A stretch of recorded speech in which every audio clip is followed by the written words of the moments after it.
Hello friends, welcome back to my channel. कशा आहात तुम्ही सगळे? आणि आज आहे बुधवार. आज पण मनवाला सुट्टी आहे कारण की आज इकडे हाय अलर्ट सांगितलं. सगळे रोड बंद झालेत आणि जे नीरा देवगडचं पाणी असतं म्हणजे इथल्या डॅमचं, तर सेकंड डॅमचं पाणी सोडलं आहे.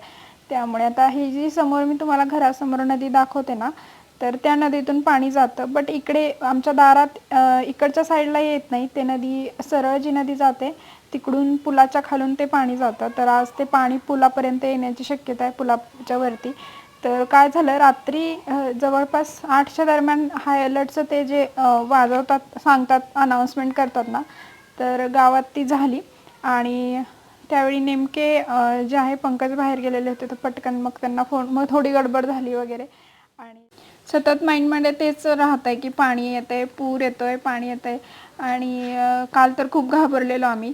आणि जे मी टी व्हीला बघते सकाळपासून की काही म्हशी वगैरे, गाया म्हशी, किती किती लोकांचं ते जनावरं वगैरे पाण्यात, त्यांना तर काहीच कळत नाही ना. जनावरांना थोडी सवय असते, पण इतकं पाण्यातच ते उभे राहिलेले आणि मला कसं तरीच होत होतं. म्हणजे जिथे खूप जास्त पूर आला आहे ती लोकं सगळी वाहून चाललीत आणि लहान लहान मुलं, आणि खूप वाईट अवस्था आहे. आपत्कालीन इथे पण सगळे बोरचे जे आहेत सगळे न्यूजपेपरला आले, आपत्कालीन परिस्थिती आहे. आणि रात्री पण सगळे जागे होते इकडे, कारण की परिस्थितीच तशी होती. बट ह्याच्यापेक्षा सुद्धा वाईट परिस्थिती आहे काही ठिकाणी. आणि लोकांचे खाण्यापिण्याचे पण वांदे झालेत. खरंच खूपच भयान परिस्थिती, म्हणजे असं अंगावर काटा येतो आणि खूप वाईट वाटतं काही काही ठिकाणचं बघून लोकांची आणि जनावरांची अवस्था. जनावरांची पण खूप वाईट अवस्था झाली आहे. बट काहीच करू शकत नाही निसर्गापुढे. एरवी तरी आपण काहीतरी करू शकतो, निसर्गापुढे कोणाचंच काही चालत नाही. सो थोडे दिवस, जितका जास्त उन्हाळा होता यावेळी, उन्हाळा पण तितका स्ट्रॉंग होता आणि तेवढा स्ट्रॉंग पावसाळा आहे. आणि जसं जुलैमध्ये आता सगळं हवामान खातं चेंज होणार, कारण की पाऊस जसं जसं पुढे पुढे ढकलत जातो. आणि तसं जाहीर पण केलं आहे बातम्यांमध्ये की जे आपण अभ्यास करतो ना, भूगोल वगैरे, सगळं चेंज करण्यात येणार आहे. तसंच नवीन एक बातमी होती की जम्मू काश्मीरचे अधिकार जे आहेत ते सगळं चेंज करण्यात आले. आणि जम्मू काश्मीरचा झेंडा आता जो सेपरेटली फडकत होता, तो आता भारताचा झेंडा तिकडे, तर तो झेंडा तिकडे फडकणार आहे आपल्या भारताचाच. आणि तो एक वाद मोदी सरकारने खतम केला. तर ती पण एक आपल्यासाठी, म्हणजे स्वातंत्र्य दिवसच मानला गेला तो, तर ती पण एक चांगली गोष्ट होती आपल्यासाठी. तर अशा बऱ्याच बातम्याच चालू आहेत. किती दिवस झाले. आज इतक्यावरती पाणी येण्याची काही शक्यता सांगितलेली नाही आहे. तरी पण जे मनवाला शाळेत सोडवायला जातो तिकडे जो तुम्हाला पूल दाखवलेला आहे ना, तर त्या पुलाच्या तिथे पाणी येण्याची शक्यता आहे. आणि जिथे नदीचं पात्र छोटं असेल ना, तिथे जरा जास्त जे आहे बाहेरच्या साईडच्या लोकांना पाण्याचा धोका असतो. बट इथल्या नदीचं पात्र असं लांब आहे, भरपूर सारं रुंद आहे, त्यामुळे जास्त काही धोका नाही आहे. तर मनवानं आज पण सुट्टी घेतली आणि मनवाला खूप बोर झाले. 2-4 दिवस झालं पावसामुळे बाहेर पण जाता येत नाही, काहीच करता येत नाही आहे. आणि भाजीचा पण प्रॉब्लेम आहे. आज तर सकाळी बातम्या, आज सकाळपासून आम्ही बातम्याच बघतोय, सगळ्या भाज्यांचे दर तिपटीने चौपटीने वाढलेत आणि एकतर भाज्या नाहीच आहेत. तर सगळ्याच. आणि सांगली वगैरे, सांगलीला आमच्या आत्या पण राहतात, सांगली वगैरे तर खूप डेंजर परिस्थिती दाखवली आहे. जे साप आणि क्रोकोडाईल वगैरे पाण्याच्या बाहेर यायला लागलेत. आणि पाणी तर इतकं मेन चौकात, मेन चौकात पण पाणी इतकं जास्त झालं आहे. लोकांना दूध नाही आहे, पेट्रोल नाही आहे, पाणी नाही आहे, प्यायचं पाणी सगळ्या टाक्याच फुटल्यात, तर प्यायचं पाण्याची सोय कुठून होईल. आणि भोरला पण सेम तशीच 2 दिवस कंडिशन होती, पण आज सगळं व्यवस्थित केलं आहे आणि झालं आहे, तिकडे लवकर सोय झाली. आणि आम्ही पण आत्ता सध्या सेफ आहोत. बट काही काही ठिकाणी लोकांची खूप वाईट अवस्था आहे. पंढरपूरला देखील खूप भयानक, कोल्हापूर पंढरपूरला पूर आहे, भयानक पूर सांगितला आहे. सो काळजी घ्या सगळ्यांनी, एवढंच सांगू शकतो आपण. आणि अजून 2-3 दिवस पाऊस असा चालू राहील. तर आजच्या ब्लॉगमध्ये विशेष म्हणजे आज मी बनवणार आहे थालीपीठ. आणि थालीपीठ कसं बनवते ते दाखवते मी आज तुम्हाला. मनवाची आज तब्येत थोडीशी बरी आहे, बट तिला काही खाल्लं जात नाही आहे, तर तिच्यासाठी काहीतरी वेगळं म्हणून आता बनवते. आणि भाजी चपाती खाऊन कंटाळा येतो. भाजी एक तर तेच कोबी, फ्लावर आणि तेच बनवायचं. मग थालीपीठ आणि वरण भात बनवणार आहे. एक तर ती वरण भात खाईल, नाही तर थोडंसं थालीपीठ. बघू आता काय म्हणते आहे. आणि सकाळपासून पॉपकॉर्न मागते आहे मला, मुद्दाम तिला दिले नाही घशामुळे. बट थोडेसे आता बघते, ती काहीच खात नाही आहे कारण की 2 दिवस झाला खूप जास्त थंडी आहे, त्यामुळे थोडीशी मला पण सर्दी वगैरे झाली. तर चला आता किचनमध्ये जाऊयात. आणि आता मनवाचे ॲक्च्युली सोमवारपासून पेपर होते. सोमवारी नागपंचमी होती, मंगळवार बुधवार पेपर होते. पण दोन्ही दिवस सुट्टी सांगितली आहे, त्यामुळे आता गुरुवारपासून परत स्टार्ट होईल. तर बघू, गुरुवार म्हणजे एक अगदी संध्याकाळच्या वेळेला मेसेज येतो त्यांचा जो ग्रुप आहे त्याच्यावरती की उद्या स्कूलला सुट्टी आहे. आणि मी रोज तिची प्रिपरेशन करून घेते तरी पण. आणि जे बुक त्यांचं कंप्लीट करायचं राहिलं, त्यात फोटोज वगैरे चिटवायचे, ते थोडंसं राहिलं तर ते करणार आहे. मग असंच दिवसभर काही विचारच नाही करायचं की किती क्लिनिंग झालं आहे वगैरे, काय खायचं, जेवढं जमतं आहे तेवढं क्लिनिंग करायचं. कपडे वाळत आहेत. शक्यतो मी काय करते, पंजाबी ड्रेस आत्ता घालतच नाही आहे. साध्या ज्या कुर्तीज वगैरे असतात ना, ज्या पटकन वाळल्या जातील असेच ड्रेस घालते. तेच कारण की वाळतच नाही आहेत कपडे, आणि वाळले नाही की मग वास येतो खूप. तर शक्यतो डेटॉलमध्येच धुती आहे. तर चला आता किचनमध्ये जाऊया.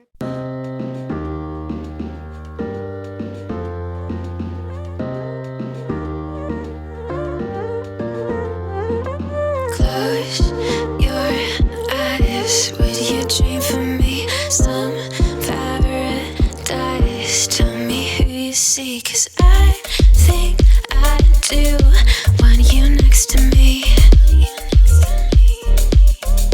Want you next to me, but does this work?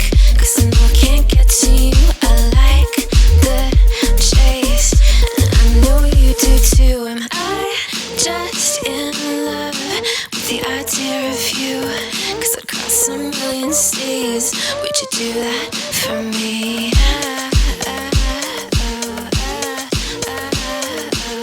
Yeah, I'd fly this whole world twice if I could be your paradise.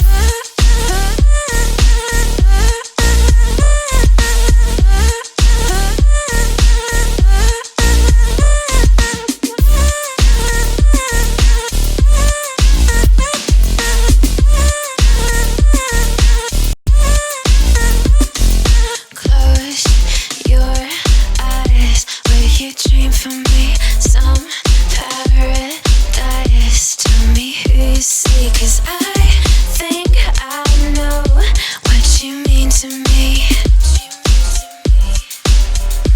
What you mean to me, but does this work? Only 'cause we never say what we think, waiting for the perfect way. Time zone speak, got me on delay, 'cause I cross a million seas. Would you do that for me?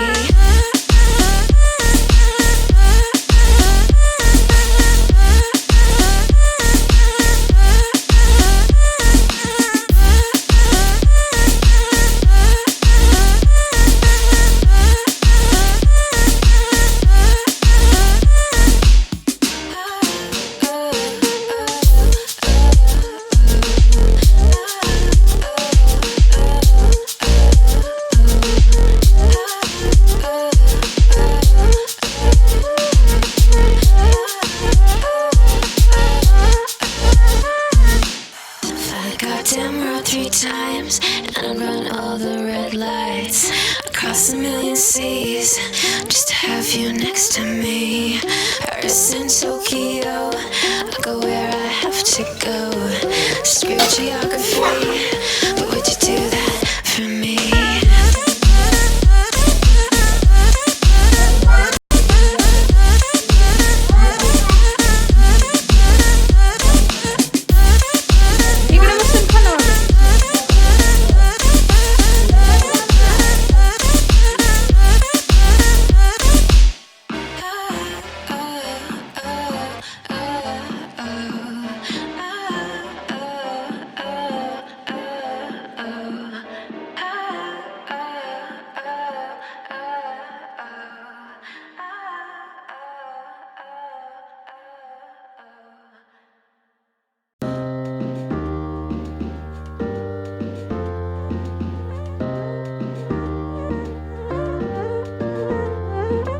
Close your eyes. Would you dream for me some paradise? आता इकडे थालीपीठाची मी सगळी preparation करून घेतली, आणि तुम्ही हवी ते भाजी घालू शकता. मी इकडे कोबी घेतला आहे थोडा पातळ चिरून, कांदा घेतला आहे, आणि ही जी पेस्ट घेतली आहे याच्यात लसूण, मिरची आणि जिरे बारीक करून घेतले आहेत खलबत्त्यामध्ये. थोडंसं डाळीचं पीठ, थोडंसं ज्वारीचं, थोडंसं बाजरीचं आणि थोडंसं गव्हाचं, आणि खूप सारी कोथिंबीर. आणि तुम्ही याच्यात कोबी नाही टाकला तरी चालेल, आवडत असेल तर थोडासा टाका, नाही तर जास्त कोबीनं थोडंसं उग्र लागतं कोबीचा जी चव असते ती. किंवा तुम्ही भोपळ्याचा किस घालू शकता, मेथीची भाजी घालू शकता, असं काही नाही. कोणतीही भाजी जी आवडते ती तुम्ही याच्यात मिक्स करू शकता. यात मी आता हळद घातली आहे, थोडंसं तिखट थोडंसं जास्त घातलं कारण की मग तिखट असल्याशिवाय थालीपीठ छान नाही लागत. आणि चवीपुरतं मीठ घातलं आहे, एवढंच बास. आणि आता याला व्यवस्थित मिक्स करून घेणार आहे.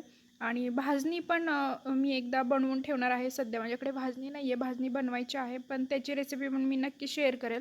बट नसेल भाजणी तर तुम्ही इन्स्टंट अशा पद्धतीनं जे आहे बनवू शकता थालीपीठ, असेही छान लागतात. आणि कोबीऐवजी याच्यात जर भोपळ्याचा खीस घातला, जो दुधी भोपळा असतो तोही छान लागतो. तसंही मी एखाद वेळी दाखवेल. त्याची चव ह्याच्यापेक्षा जास्त लागते, बट आत्ता भोपळा नव्हता म्हणून मी थोडासा असा पातळसर चिरून कोबी घातला आहे. तर आता थोडं थोडं पाणी घालून हे मिक्स करून घेणार. जास्त पातळ वगैरे नाही करायचं, घट्टसरच ठेवायचं, म्हणजे थालीपीठ पटापट भाजले जातात. पातळ झाले की मग खूप धूर होतो पाणी आणि ते व्यवस्थित कुरकुरीत व्हायला वेळ लागतो. आणि याच्यात तुम्ही तांदळाचं पीठ पण घालू शकता, थोडंसं असेल तर. तांदळाच्या पिठानं थोडे कुरकुरीत होतात. ज्यांना कुरकुरीत असे क्रंची आवडतात त्यांनी जरूर तांदळाचं पीठ थोडंसं घाला. आता हे एक 10 मिनटं तरी थोडंसं भिजत असंच ठेवणार मळल्यानंतर, आणि मग थालीपीठ बनवून घेणार. आणि आज काही नाही, थालीपीठ वरण भात एवढंच बनवणार आहे, कारण की भाजी सध्या काहीच नाही आहे फ्रीजमध्ये, वाटाणा वगैरे एवढ्याच भाज्या आहेत. तर त्यामुळे आता वेगळं काहीतरी. आणि घरी बनवलेलं लोणी आहे फ्रीजमध्ये ठेवलेलं, तर ते लोणी आज वापरणार थालीपीठावरती मस्त. आणि त्याच्यासोबत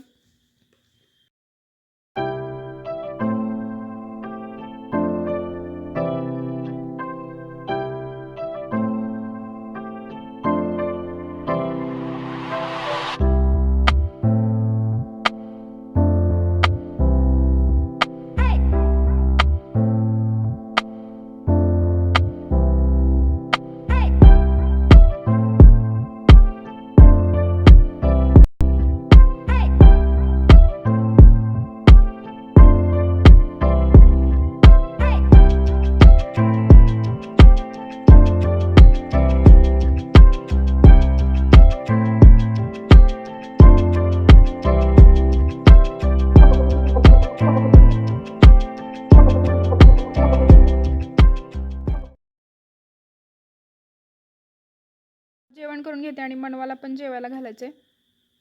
इकडे मनवाचं जेवण वगैरे झालं आहे आणि थोड्या वेळात अभ्यास घेणार, तिचा होमवर्क घेणार. मग तिला जरा वेळ झोपवणार, कारण की सर्दीचं वगैरे औषध दिलेलं आहे.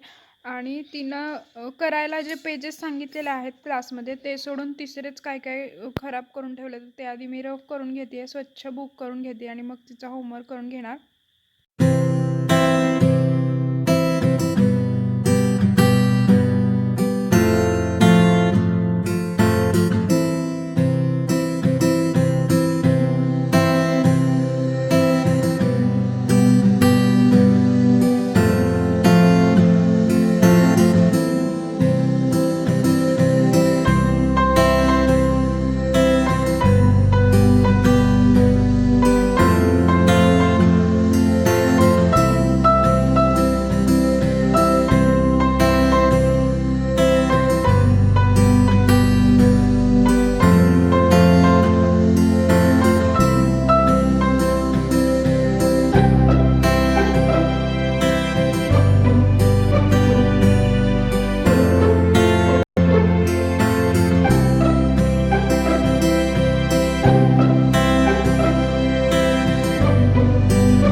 सो मनवाचं राहिलेलं होमवर्क घेते आहे, थोडंसं कलरिंग वगैरे राहिलं आहे. आणि आजचा ब्लॉग आता इकडेच एंड करते. भेटूया उद्याच्या नवीन व्हिडिओसोबत. तोपर्यंत बाय बाय.